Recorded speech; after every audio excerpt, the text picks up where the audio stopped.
इस व्लॉग में मैं आपकी मुलाकात रियल एस्टेट के कारोबार से मुंसलिक एक नौजवान से करवाने जा रहा हूँ। इस नौजवान का तल्लक कश्मीर के एक पसमानदा और दूर अफ्तादा गाँव से है। ज़रा नम हो तो ये मिट्टी बहुत जरखेज़ है साकी।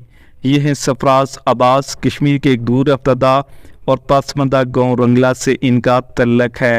कश्मीर के गाँव से आने वाला ये नौजवान पाकिस्तान के शहर इस्लामाबाद में कामयाब बिजनेसमैन बन चुका है। एक शानदार मार्केटिंग कंपनी भी बना ली है। आम लोगों को सस्ते प्लाट लेने में मदद फराहम कर रहा है। आज हम इस व्लॉग में आपको ये भी बताएंगे कि आप किस तरह सस्ता प्लाट हासिल कर सकते हैं और प्लाट लेने में किन किन बातों को मद्देनजर रखना ज़रूरी होता है। अस्सलाम वालेकुम, मैं हूं आपके साथ राजा माजिद अनवर और आज मेरे साथ मौजूद हैं सरफराज अब्बास। तो बताएं आपका ये सफ़र कैसा रहा, कहां से स्टार्ट हुआ, किस तरह यहां तक पहुंचे? इस सफ़र का आगाज़ यकीनन मसाइल तो होते हैं।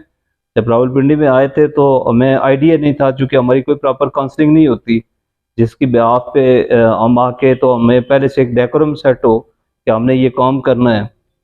तो एक आप कह दें कि किसी बच्चे को या नौजवान को जब आप एक खुले ग्राउंड में फेंक दें तो अगर बासलाहियत हुआ तो उसने वहाँ से कोई ना कोई काम करके निकलना है। तो हर बंदे की काम में किसी न किसी बंदे का हाथ शामिल होता है।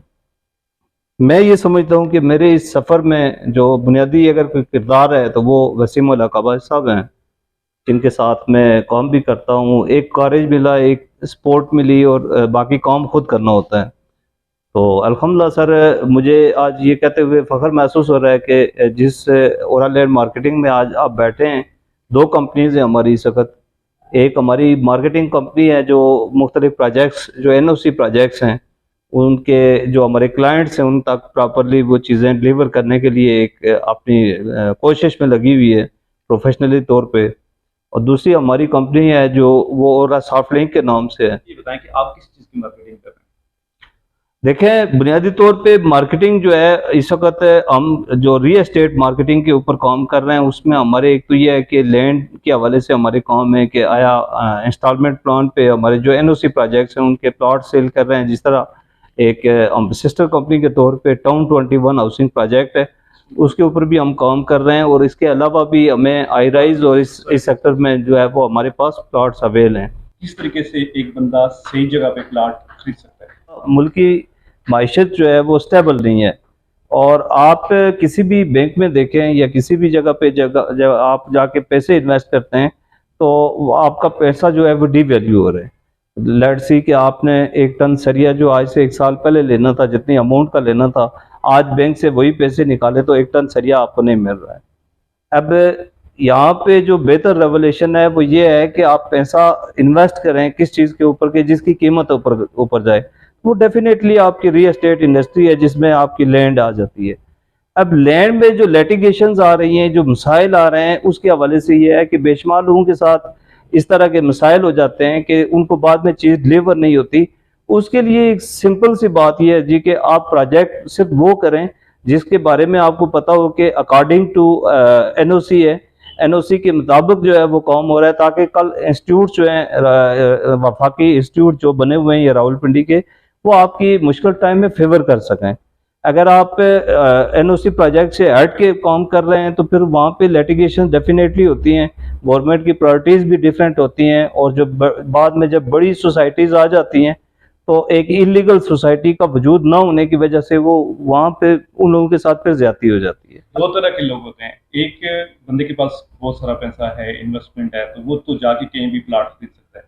एक लो तबका होता है जिसके पास इतनी इन्वेस्टमेंट नहीं होती, कहीं बाहर ओवरसीज में काम कर रहा है या यहाँ पे छोटी मोटी जॉब कर रहा है, उसके हवाले से आपके पास किस तरह के पैकेजेस हैं? फेजेज हैं, प्रोजेक्ट के फेजेज होते हैं बेसिकली। और आप ये देखें कि एक प्रोजेक्ट है जिसकी एनओसी हो चुकी है, लेट्स सी कि आप किसी इस्लामाबाद की निजी सोसाइटी को उठा के देख लें तो आफ्टर द एनओसी उसकी सिचुएशन ये होती है कि उसके रेट्स, चूँकि उसके ऊपर जो है वो बहुत बड़ी एक वेस्टेज आ जाती है और अकॉर्डिंग टू एसओपी जो है उसकी जो वेस्टेज और वो सारी निकालने के बाद वो बहुत कॉस्टली हो जाता है, तो एक आम आदमी की खरीद से बाहर हो जाता है। और यही सिलसिला है, अगर इब्तदाई स्टेज में उस सोसाइटी के साथ बंदा टच हो जाए तो मैं ये समझता हूँ कि जो इब्तदाई बेनिफिट्स होते हैं वो एक आम आदमी तक पहुँच जाते हैं। जिस तरह हमने टाउन 21 का जो जितना मॉड्यूल हमने डिज़ाइन किया है तो उसमें हमने एक लो कास्ट कम्युनिटी को सामने रख के कि जो बिल्कुल एक डेली मैन है, जो रोजाना की बुनियाद पे काम करने वाला बंदा है, आप ये देखें जी कि 7,000 रुपये मंथली वो इंस्टॉलमेंट दे के तो वो वहाँ पे वो प्लॉट ले सकता है जो गवर्नमेंट के इदारों का अप्रूव प्रोजेक्ट होगा। तो बुनियादी तौर पे जो रेवोल्यूशंस हैं, जो बुनियादी तौर पे हमने फैसिलिटेट करना है जिन लोगों को, वो हैं आपके आम लोग, ले मैन जिसको कहते हैं। तो उनके लिए मैं ये रिकमेंड करूंगा कि आप आए, बाकी प्रोजेक्ट्स भी देखें। अगर हमारा प्रोजेक्ट्स बिल्कुल जो है वो अकॉर्डिंग टू LOP होगा डिपार्टमेंट से, जो है हमारी वेबसाइट को आप विजिट करेंगे जिस इदारे के अंदर हम काम कर रहे हैं, तो आपको अगर वहाँ पे नज़र आता है कि हमारा प्रोजेक्ट एग्जिस्ट कर रहा है वहाँ पे, तो यकीनन मैं ये समझता हूँ कि इससे बेहतरीन अपॉर्चुनिटी कोई नहीं। हर बंदे का ये ख्वाब होता है कि वो इस्लामाबाद रावलपिंडी की प्राइम लोकेशन में सस्ते से सस्ता तरीन प्लाट ले, तो क्या गुर है सस्ता प्लाट लेने का? देखें सर, प्रॉपर्टी सिलेक्शन ही जो है वो सबसे इम्पॉर्टेंट चीज़ होती है जी, कि आप अपना सरमाया किसी जगह पे लगा रहे हैं तो उस सरमाए के अगेंस्ट आप जो प्रॉपर्टी सिलेक्ट कर रहे हैं तो वही आपका डिसीजन है, वही जाके कल आपको फ़ायदा देगा। तो यहाँ मैं फिर आपसे एक और चीज़ शेयर करूँगा कि आपने देखा होगा गुज़श्ता 10-11 साल से रावलपिंडी इस्लामाबाद की सोसाइटीज़ का जो मेन पैटर्न हुआ करता था वो रिंग रोड था।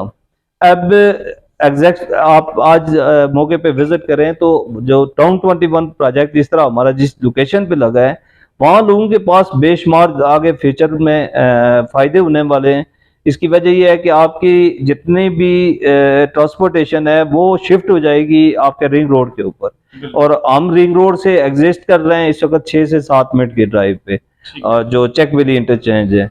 मैं ये समझता हूँ सर कि जब किसी जगह पे आप कोई प्रॉपर्टी परचेज करते हैं तो उसके आगे फीचर्स के हवाले से आप डिसाइड कर ही लेते हैं कि यहाँ मुस्तकबिल में क्या चीज़ें हैं। तो मैं ये समझता हूँ कि जितना इस वक्त आपका रवात, चेक वैली रोड और चक्री रोड, इस एरिया का फ्यूचर बहुत ब्राइट होने जा रहा है, बहुत अच्छी है। इस एरिया में आप प्रॉपर्टी खरीदें रवात से लेके चक्री रोड तक, या आपको बहुत तेजी से ऊपर जाएगी। ठीक है, एक प्लाट खरीदने के लिए किन किन चीज़ों को मद्देनजर रखना चाहिए कि आप कोई भी, मैं सपोज करते हैं मैं प्लाट खरीदने जा रहा हूँ तो मुझे ऐसी क्या चीज़ें मद्देनजर रखनी चाहिए कि कल मुझे कोई परेशानी ना हो?